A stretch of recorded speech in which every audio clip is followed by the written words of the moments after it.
Welcome to Pro Tips. Hi, I'm Dean Wedekind with Maxi-Lift and another in our series of pro tips on bucket elevator inspections. I recently had a customer contact me and say they're having a problem with their belt monitor system going off too often. And of course, that may not be the problem of the belt monitor system. Now, first of all, what is that belt monitor system? You're going to have two sensors at the head and two sensors at the boot. They'll tell you if the belt is moving back and forth, which could cause damage to the belt, damage to the buckets, and damage to your bucket elevator as well. So let's take a look at a few photos of what I found when we got out to the facility. First of all, you'll notice in this photo here that we've got some very narrow belt in comparison to the width of the buckets.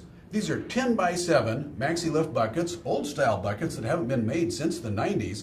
And at 10 by 7 buckets, that means that two buckets side by side are going to be 21 inches wide. The belt was actually 21.5 inches wide, so there wasn't much room in there. Also, the spacing between the buckets is 12.5 inches. My first thought, and of course I'd like to show you here, is that we could take some HD Max buckets, put them at 9-inch spacings, one row of HD Max buckets, and get the same capacity. So that was my first thought. But there were a few other things that I found out as I looked further into this bucket elevator situation. Let's go back to the photos. Next, you'll see a photo that shows the bucket, that the head section rubbing on the side, and you can see then that it's extremely close to the side of the trunking. So everything in this bucket elevator is very tight.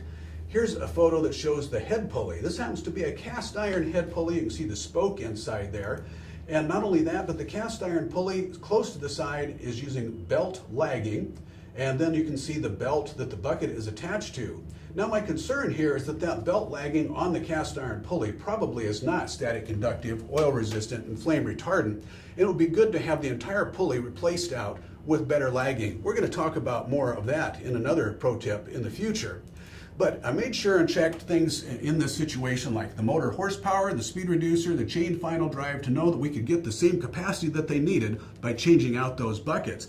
But in this case, the belt monitor system definitely was not the problem.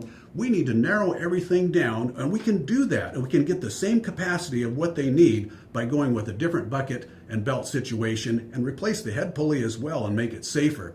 There's going to be a lot more you can find out in this series on pro tips of bucket elevator inspections. You can go to maxilift.com to see all of them, or go to YouTube and do a search for Maxi-Lift INC. I'm Dean Wedekind for Maxi-Lift and Pro Tips.